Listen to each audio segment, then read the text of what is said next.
Hay un principio básico de interpretación bíblica, se ha transformado casi en un refrán.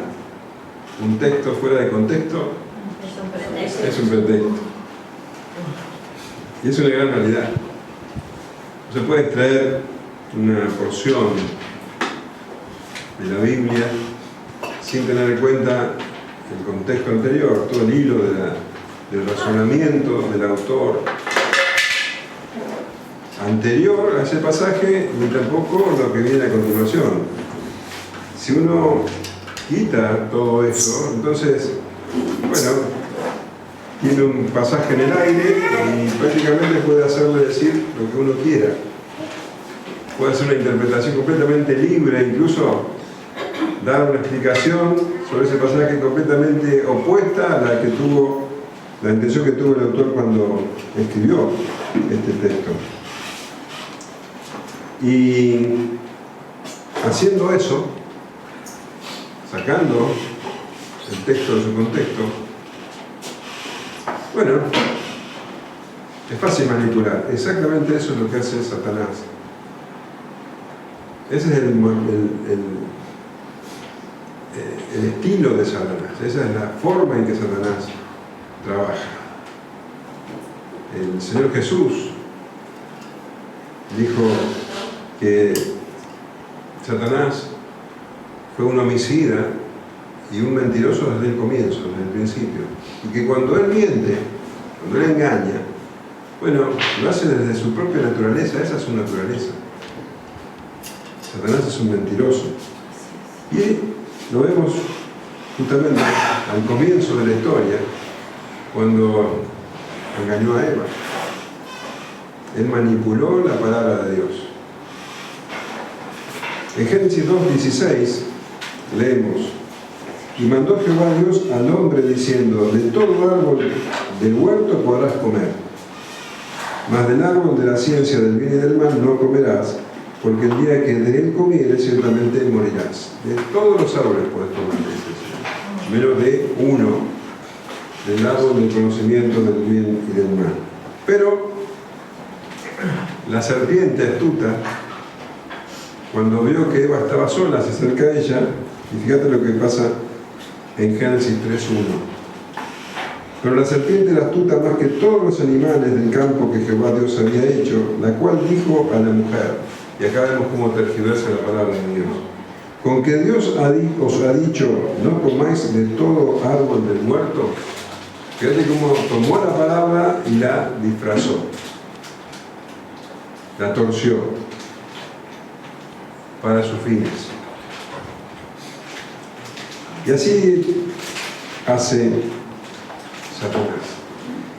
Él sabe que la mentira verdaderamente peligrosa es la que contiene algo de verdad. Porque una mentira que no tiene nada de verdad, entonces es una fantasía, un mito, una leyenda.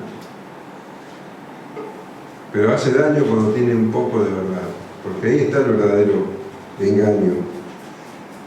Y esto que hizo con Eva, trató de hacerlo también con el Señor Jesús, con el mismísimo Señor Jesús, al comienzo de su ministerio en el desierto. En Mateo 4:5 leemos: entonces el diablo le llevó a la santa ciudad y le puso sobre el pináculo del templo y le dijo: si eres hijo de Dios, échate abajo, porque escrito está: a sus ángeles mandará cerca de ti y en sus manos te sostendrán para que no tropieces con tu pie en piedra. Descaradamente Satanás cita el Salmo 91 para hacer tropezar al Señor Jesús. Saca esos versículos de contexto. Pero el Señor Jesús, quien es el Verbo de Dios, lo vence citando correctamente las Escrituras y le dice: escrito está también, no tentarás al Señor tu Dios. Tergiversar la palabra de Dios es el método de Satanás. Y también lo es de sus seguidores, de sus ministros, los falsos maestros. El apóstol Pablo, escribiendo a los Corintios en la segunda carta, capítulo 11, dice: y no es maravilla, porque el mismo Satanás se disfraza como ángel de luz. Así que no es extraño si también sus ministros se disfrazan como ministros de justicia cuyo fin será conforme a sus obras. Entonces, se disfrazan de ministros de justicia, se hacen llamar apóstoles, se hacen llamar pastores, se hacen llamar evangelistas, se hacen llamar profetas, pero son ministros de Satanás. Parecen, pero no son. Son mentirosos y peligrosos. El apóstol Pedro nos previno sobre ellos en la segunda carta, capítulo 2, versículos 9 al 3, y la voy a leer desde una traducción viviente. Y escuchá cómo lo describe. Pero en Israel también hubo falsos profetas, tal como habrá falsos maestros entre ustedes, hablando a la iglesia. Ellos les enseñarán con astucia herejías destructivas y hasta negarán al Señor, quien los compró. Esto provocará su propia repentina destrucción. Habrá muchos que seguirán sus malas enseñanzas y su vergonzosa inmoralidad. Y por culpa de estos maestros se hablará mal del camino de la verdad. Llevados por la avaricia inventarán mentiras ingeniosas para apoderarse del dinero de ustedes. Pero Dios los condenó desde hace mucho y su destrucción no tardará en llegar. Fíjate cómo él dice que enseñarán con astucia herejías destructivas, utilizando la palabra de Dios. Enseñarán cosas que parecen buenas, que suenan bien, que suenan bíblicas, pero son herejías destructivas. La misma astucia que tuvo Satanás en el huerto. Y hablarán con pasión fingida, demostrarán autoridad, pero no autoridad de Dios, porque ellos no conocen al Señor. Pedro dice claramente, negarán al Señor. Y podemos pensar que la gente no va a caer tan fácilmente en las garras de los mentirosos. Pero Pedro dice que muchos los seguirán. Habrá muchos que seguirán sus malas enseñanzas y su vergonzosa inmoralidad. Y los vemos, muchísimos, multitudes que los siguen. Porque no los confrontan con el pecado. Les hablan lo que quieren escuchar. Y llevados por la avaricia, inventarán mentiras ingeniosas para apoderarse del dinero de ustedes. Esta es la motivación, la avaricia, la codicia. Y son ingeniosos. Sus mentiras son ingeniosas, porque tienen un poquito de verdad, porque son extraídas de la palabra de Dios, son sacadas de contexto. Astutos, ingeniosos, codiciosos, son capaces de tergiversar nada más ni nada menos que las santas escrituras, la palabra de Dios. Y Judas dice, ay de ellos, porque han seguido el camino de Caín y se lanzaron por lucro en el error de Balaam y perecieron en la contradicción de Coré. Estos son manchas en vuestros aguas, que comiendo impúdicamente con vosotros se apacientan a sí mismos, nubes sin aguas, llevadas de acá para allá por los vientos, árboles otoñales sin fruto, 2 veces muertos y desarraigados. Fieras ondas del mar que espuman su propia vergüenza, estrellas errantes para las cuales está reservada eternamente la oscuridad de las tinieblas. Manchas en nuestras reuniones, manchas, corrupción, mugre en nuestras reuniones. No tienen nada bueno para dar, absolutamente nada. Como las nubes, viste que las ves gordas y que después no dan nada, no llueve. Nubes sin aguas, árboles otoñales sin fruto, 2 veces muertos y desarraigados, no tienen nada bueno para dar. Hablan de Dios, pero no lo conocen. porque si lo conocieran, temblarían delante de Él. Te llenan la boca del Espíritu Santo. Todo el tiempo están hablando del Espíritu Santo. Y mira lo que dice Judas. Estos son los que causan divisiones, los sensuales, que no tienen el Espíritu. No tienen el Espíritu. No conocen a Dios, no conocen, niegan a Jesucristo, no tienen el Espíritu. Ahora, son engañadores y utilizan la palabra de Dios. Y si vos los escuchás, repiten siempre los mismos pasajes, recurren a pasajes que son fácilmente manipulables para sus propósitos. Vos habrás escuchado un montón. Deuteronomio 28:13 dice: el Señor te pondrá a la cabeza y no en la cola, y siempre estarás en la cima, nunca por debajo. Ese tipo de pasaje les encanta. Malaquías 3:10: trae todos los diezmos en alfolí, y haya alimento en mi casa, y probadme ahora en esto, dice Jehová de los ejércitos. Si no, os abriré las ventanas de los cielos y derramaré sobre vosotros bendición hasta que sobreabunde. Es palabra de Dios, pero sacado de contexto y utilizado ¿para qué? Para extraer tu dinero. Mateo 17:20: porque de cierto os digo que si tuvieres fe como un grano de mostaza, diréis a este monte: pásate de aquí allá, y se pasará, y nada os será imposible. ¿Cuántas predicaciones? Nada te será imposible. ¡Wow! ¿A quién no le gusta eso? Con un poco de fe todo se me abre, todo es posible. Mateo 21:22: y todo lo que pidiereis en oración creyendo lo recibiréis. A mí me encanta eso, yo quiero eso. Yo quiero recibir todo lo que pido. Ahí tenés a los falsos maestros dándote lo que vos querés. Saca de la palabra de Dios para sus propios fines, de contexto, para que vos seas engañado. 2 Corintios 9:6: pero esto digo, el que siembra escasamente también segará escasamente, y el que siembra generosamente, generosamente también segará. Si vos das, vas a recibir mucho más.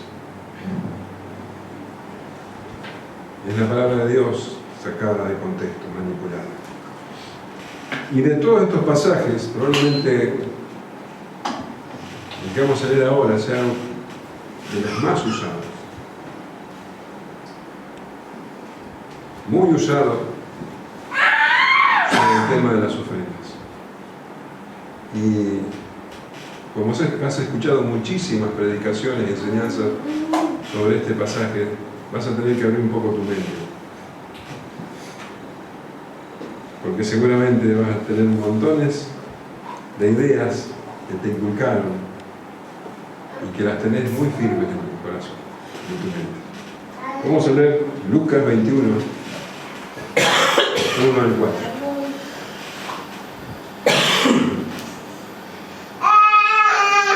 Levantando los ojos, vio a los ricos que echaban ofrendas en el arca de las ofrendas. Vio también a una viuda muy pobre que echaba de allí 2 blancas. Y dijo: en verdad os digo que esta viuda pobre echó más que todos, porque todos aquellos echaron para las ofrendas de Dios de lo que les sobra, mas esta de su pobreza echó todo el sustento que tenía. ¿Cuántas predicaciones, sermones, enseñanzas has escuchado sobre este pasaje?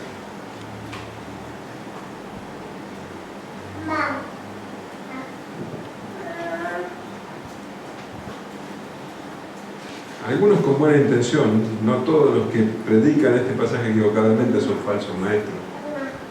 Y otros con una intención completamente satánica, con la intención de extraerte hasta lo último que tenés. La mayoría de las predicaciones hacen hincapié en lo sacrificial de la ofrenda.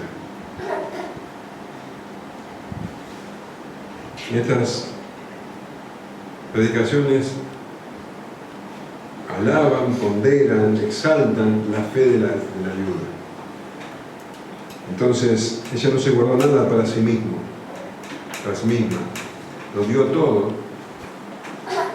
Seguramente Dios la va a recompensar por haber hecho eso. ¿Dice eso el texto? Otras predicaciones se enfocan en la actitud de la vida. Pues fíjate cómo ella debe haber dado todo lo que tenía, las 2 blancas que tenía, con una actitud alegre, generosa, agradecida. Entonces, lo que está manifestando acá es un gran amor, mucha gratitud hacia Dios. ¿Dice eso en la Escritura? Bueno, y otros directamente dicen que esta es la manera que a Dios le agrada que vos ofrendes, que lo des todo. No como los ricos que no dieron todo. La viuda dio todo y esa clase de ofrenda es la que agrada a Dios. ¿Dice eso la Escritura? Lo dice. La Escritura, lo que dice el Señor Jesús es muy escueto, está describiendo una situación y todas las otras, las interpretaciones son lo que los predicadores añaden a la Escritura. Acá no está exaltando la actitud de la viuda, no está exaltando su fe, no está prometiendo que Dios le va a dar mucho más de lo que ella dio, no está condenando a los ricos que dieron mucho. Todas esas cosas son agregados de los maestros, de los predicadores.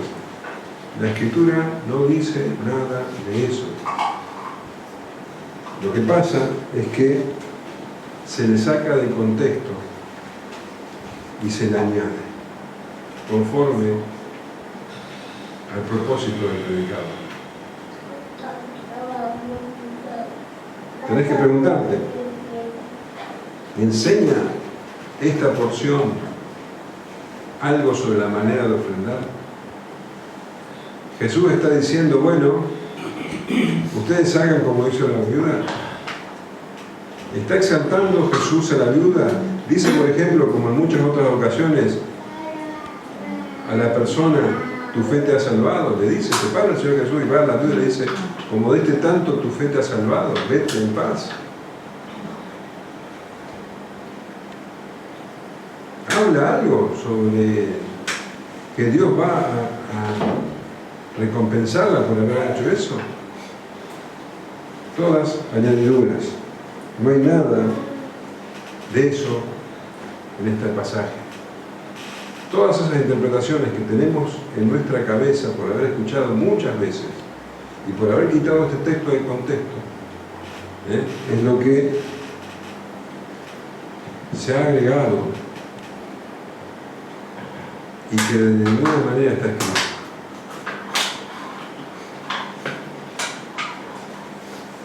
Ahora vamos a leer este texto dentro de su contexto.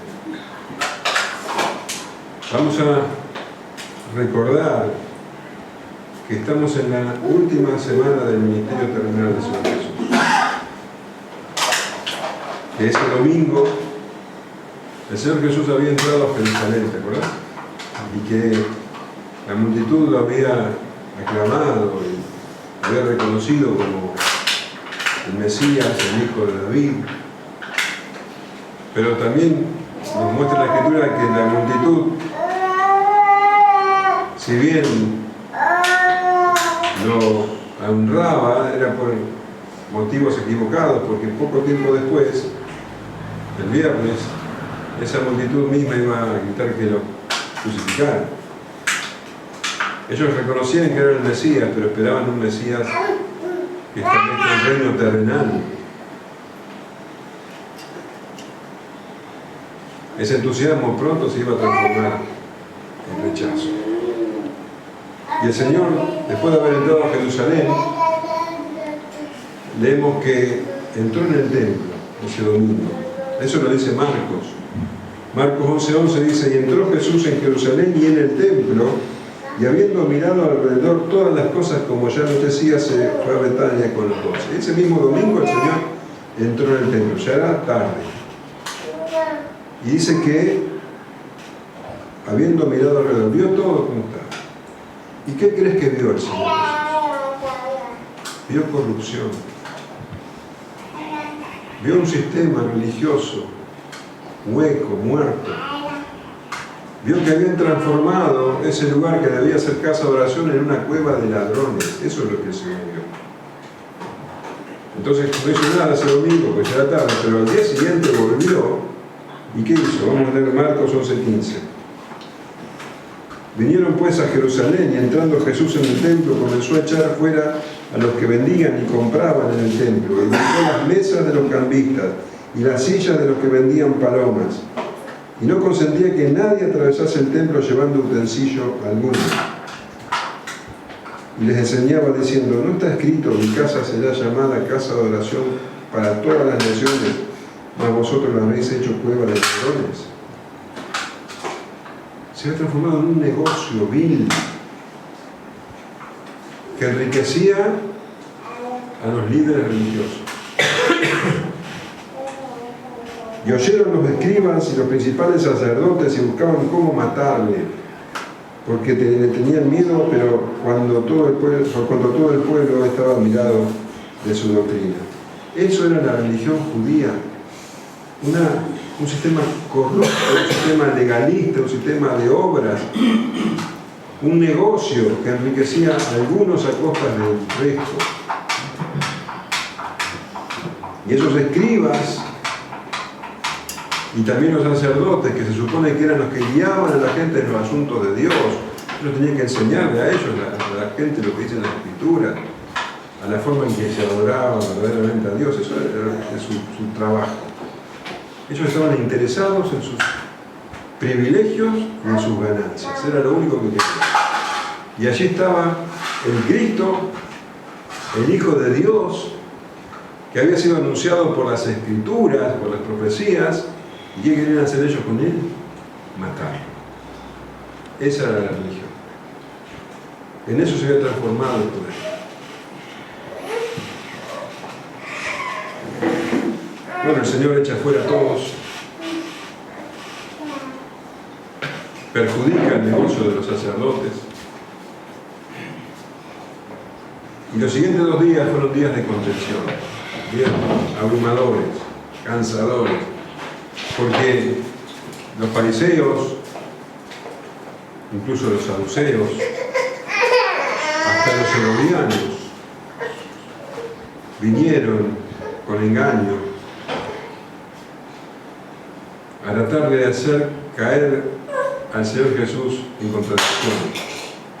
Venían con preguntas tramposas, engañosas, buscando algún error para poder acusarlo con el gobernador romano o con el pueblo judío. Pero no lograron hacer nada, al contrario, quedaron como hipócritas, como ignorantes, y quedó claro la sabiduría del Señor Jesús. Pero fue muy extenuante. Y cuando ya no hubo preguntas, el Señor Jesús se quedó con sus discípulos y con la multitud que estaba allí, y dio las últimas palabras públicas. Y sus últimas palabras públicas fue una advertencia contra los falsos maestros. Este es el contexto anterior. Este es el contexto anterior al pasaje que estamos leyendo. Y el contexto posterior, si vos lees, son palabras de juicio contra Jerusalén, contra la nación. El juicio a causa de que una religión hueca y muerta vendría sobre todo Israel. Jerusalén iba a ser destruida. Y eso ocurrió en el año 70. Y el pueblo iba a ser disperso, y todavía lo sigue siendo. Y va a ser así hasta que el Señor vuelva. El juicio está sobre el pueblo de Israel. Y aquellos los judíos que siguen negando al Señor Jesús cuando el Señor vuelva, su juicio será eterno. Así que el contexto es que el Señor dice que se guarden de los escribas porque son capaces de hacer cualquier cosa, incluso de aprovecharse de las personas más necesitadas, de las viudas pobres. Ahora vamos a leer entonces, como te decía, este pasaje dentro de su contexto inmediato. Vamos a leer desde el capítulo 20, versículo 45, hasta el capítulo 21, versículo 6. ¿De acuerdo? Vamos a ver. Y oyéndole todo el pueblo dijo a sus discípulos: guardaos de los escribas que gustan de andar con ropas largas, llaman las salutaciones en las plazas, las primeras sillas en las sinagogas y los primeros asientos en las cenas, que devoran las casas de las viudas y por pretexto hacen largas oraciones. Estos recibirán mayor condenación. Levantando los ojos, vio a los ricos que echaban sus ofrendas en el arca de las ofrendas. Vio también una viuda muy pobre que echaba allí 2 blancas y dijo: en verdad os digo que esta viuda pobre echó más que todos, porque todos aquellos echaron para las ofrendas de Dios de lo que les sobra, más esta, de su pobreza echó todo el sustento que tenía. Y a unos que hablaban de que el templo estaba adornado de hermosas piedras y ofrendas votivas, dijo: en cuanto a estas cosas que veis, días vendrán en que no quedará piedra sobre piedra que no sea destruida. Y ahí comienza todo el discurso de los discípulos sobre la destrucción, sobre el juicio que viene. ¿Te das cuenta del contexto? ¿Cómo cambia todo? ¿Cómo cambia el sentido? ¿Cómo se revela lo que realmente ocurrió? El Señor había dado esta advertencia: cuidado de los falsos maestros, de los escribas. Tengan cuidado, que no confíen en ellos. Esas fueron las últimas palabras del Señor Jesús en público. Ya no hablaría de arrepentimiento, no llamaría a la gente para que venga a Él. Ahora hablaría con sus discípulos del juicio, el juicio que vendría sobre la nación. Y en esas últimas palabras Él está diciéndoles a la gente: no se fíen de esos, de los falsos maestros, porque son capaces de cualquier cosa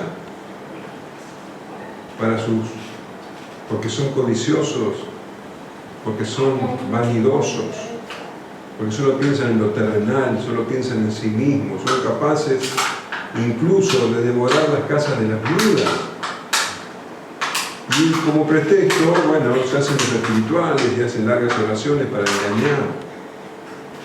Pero son lobos rapaces, vestidos de ovejas. Para ellos habrá mayor condenación. El Señor estaba en un momento muy duro de su vida.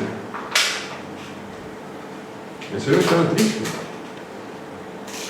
Cuando entró a Jerusalén, no lo hizo con alegría. ¿Vos te acordás? Con toda la gente lo aclamaba, Él lloraba.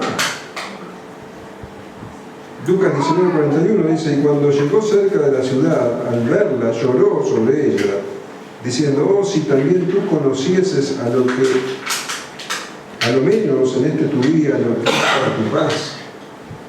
Mas ahora está encubierto de tus ojos, porque vendrá un día sobre ti cuando tus enemigos te rodearán con vallado y te sitiarán, y por todas partes te estrecharán y te declavarán a tierra y a tus hijos dentro de ti, y no dejarán en ti piedra sobre piedra, por cuanto no conociste el tiempo de tu visitación.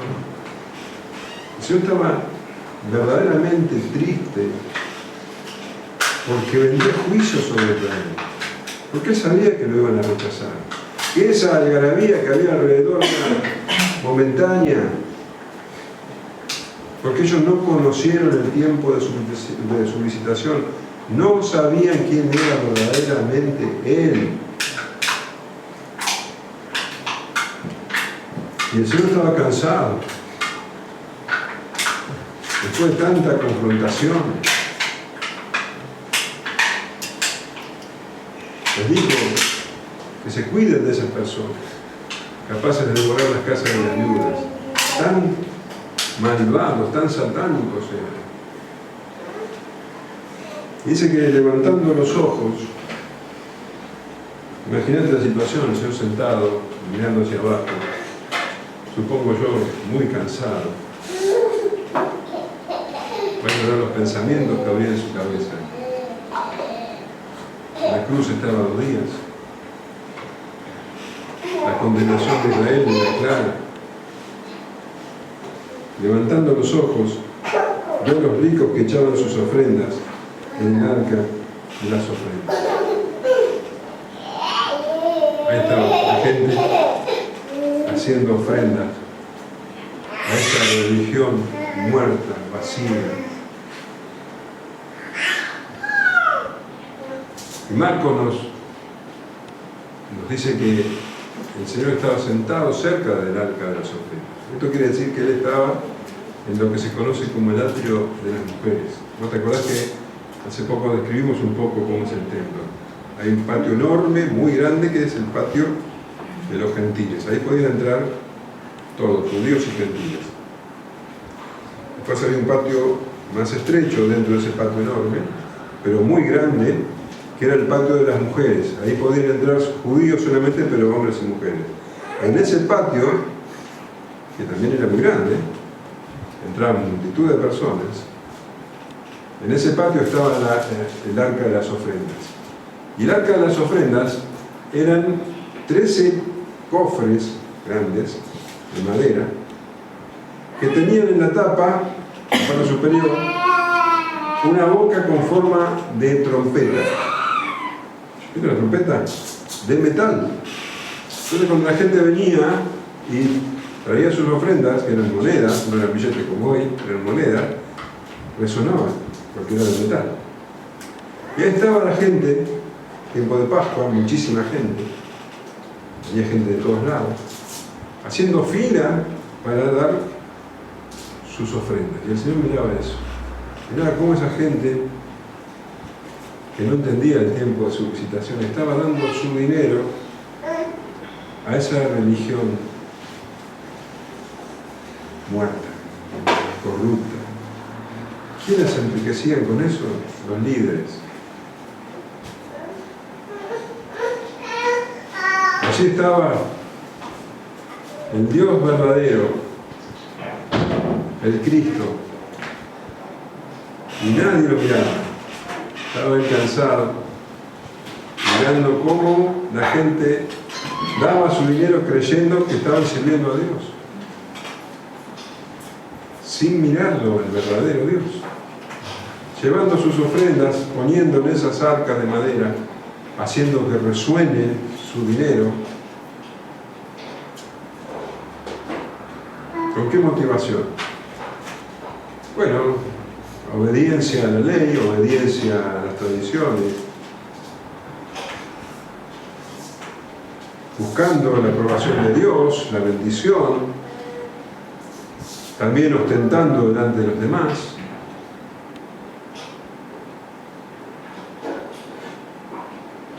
Pero seguramente ninguno estaba motivado por amar a Dios. ¿Sabes por qué? Porque es imposible amar a Dios sin amar al Hijo. Todos estaban ahí respondiendo a una religión hueca y vacía. ¿Sabes qué hace eso en el corazón del Señor? Lo entristecía aún más. El Señor los miraba y pensaría, no conocieron el tiempo de su visitación. No entendían quién estaba ahí. Ellos seguían haciendo lo que siempre hacían. El Señor había dicho que un verdadero creyente no hace sus ofrendas en público haciendo sonar trompeta como ellos. En Mateo 6:1, que es el Sermón del Monte, el Señor dice: guardaos de hacer vuestra justicia delante de los hombres, para ser vistos de ellos. De otra manera no tendréis recompensa de vuestro Padre que está en los cielos. Cuando pues des limosna, no hagas tocar trompeta delante de ti como hacen los hipócritas en las sinagogas y las calles, para ser alabados por los hombres. De cierto os digo que ya tienen su recompensa. Mas cuando tú des limosna, no sepa tu izquierda lo que hace tu derecha, para que sea tu limosna en secreto, y tu Padre que ve en lo secreto te recompensará en público. Pero ahí estaban la gente ofrendando a la vista de todos, haciendo sonar sus ofrendas cuando entraban en el arca.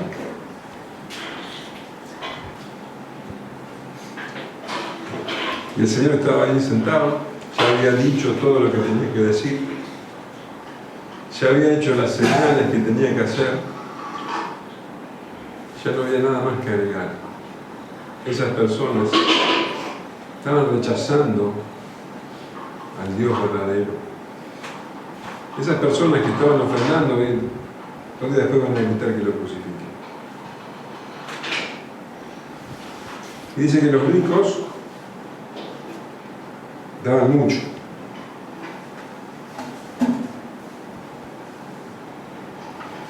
Pero cuando habla de rico no está diciendo riquísimo, no te pienses que está hablando de gente, está hablando de gente que tenía lo suficiente como para vivir cómodamente, dar las ofrendas y tener todavía resto. Entonces, era lógico que la gente que tuviera dinero ofrendara. Pero lo que llamó la atención del Señor fue precisamente la viuda. Y vio también a una viuda muy pobre que echaba allí 2 blancas. Ahora, 2 blancas. La blanca era la moneda más pequeña. El 1%, el equivalente al 1% del jornal de un día, del pago de un día de trabajo. Así que hoy un día de trabajo vamos a poner 30.000 pesos, 40.000 pesos. Bueno, una blanca sería 400 pesos. 2 blancas serían 800 pesos. ¿Está bien? Comprás 2 pedacitos de pan. Eso era todo lo que tenía. Vos podés pensar, se te puede cruzar a vos por la cabeza, que el Señor Jesús vea a esa mujer dejando todo lo que tiene para esa religión hueca, sabiendo que todo eso se iba a derrumbar, que Dios estaba condenando todo eso y se iba a alegrar en su corazón. ¿A vos te parece que Dios iba a decir: mire que bien lo que está haciendo esta mujer? ¿Te parece a vos que el Señor Jesús puede exaltar esa actitud de alguien que está dando todo lo que tiene a un sistema corrupto? Esa mujer no era un ejemplo de nada. Esa mujer era una víctima. Era una víctima del sistema corrupto. Cuidado que esa mujer también estaba ahí siguiendo la corriente del mundo. También ella podía haber ido delante del Señor Jesús, pero no lo hizo. Ella seguía detrás de esa religión corrupta. Ahora, ¿de dónde podemos sacar que el Señor pueda alegrarse de eso? ¿Vos te alegrarías de eso? ¿Vos te alegrarías de ver cómo alguien da todo lo que tiene a un falso maestro que lo engaña?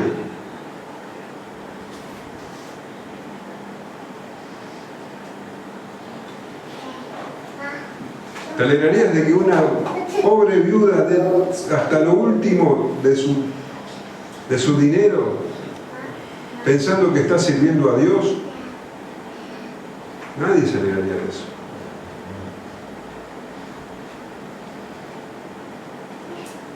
¿Cuántas veces hemos leído o escuchado sobre personas que están enfermas o que tienen un familiar enfermo y dan hasta lo que tendrían que gastar en remedios para que Dios los bendiga. Porque un falso maestro los engaña. ¿Y eso puede alegrarnos? No. Nos duele y nos indigna.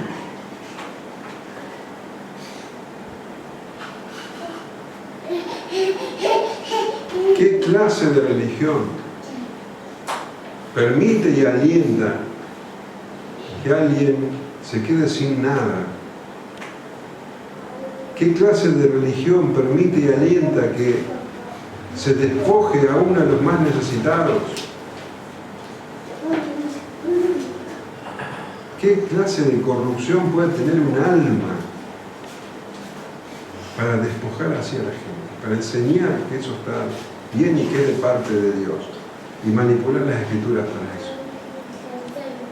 No es un ejemplo, es condenación lo que me dice.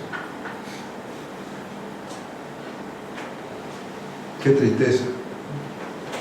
El Señor Jesús vio eso con tristeza y eso fue lo que le señaló a los discípulos. ¿Cuál es la enseñanza de este pasaje? Que los falsos maestros son capaces de aprovecharse de cualquiera, incluso de la viuda más pobre. Esa es la enseñanza. Y por eso el Señor les dice, en verdad os digo, que esta viuda pobre echó más que todos, porque todos aquellos echaron para las ofrendas de Dios de lo que les sobra, mas esta, de su pobreza, echó todo el sustento que tenía. Todo, lo dio todo. Esa clase de religión permite que esa mujer no tenga para comer y se vaya a su casa a morir y que nadie le importe.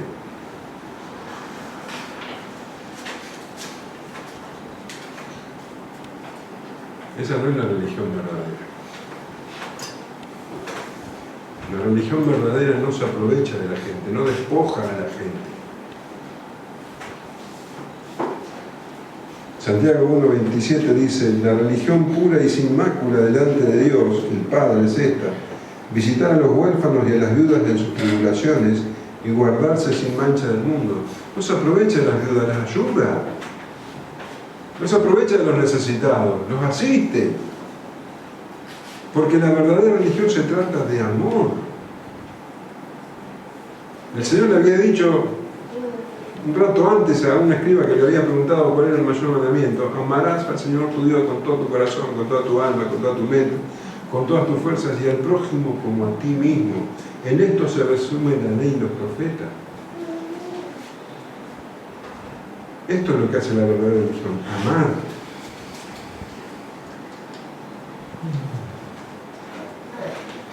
Y el apóstol Juan deja claro que nadie puede decir que ama a Dios y no ama al hermano, no cuida del hermano. 1 Juan 4:20 dice, si alguno dice yo amo a Dios y aborrece a su hermano, es mentiroso. Pues el que no ama a su hermano, a quien ha visto, ¿cómo puede amar a Dios a quien no ha visto? Y nosotros tenemos este mandamiento de Él: el que ama a Dios, ame también a su hermano. La verdadera religión, el cristianismo, se trata de amor. La falsa religión se aprovecha de la gente, porque no hay amor en ella. Los falsos maestros se aprovechan de la gente, porque son movidos por la codicia y la vanagloria. Los falsos maestros imitan el método de Satanás. Toman la palabra de Dios, la sacan de contexto y la usan para sus propios fines. El apóstol Pablo escribe a los filipenses, porque por ahí andan muchos, los cuales os dije muchas veces, y aún ahora lo digo llorando, que son enemigos de la cruz de Cristo, el fin de los cuales será perdición, cuyo Dios es el vientre y cuya gloria es su vergüenza, que solo piensan en lo terrenal. Solo piensan en lo terrenal. Para ellos hay mayor condenación. Su Dios es el vientre, su panza, llenarse la panza.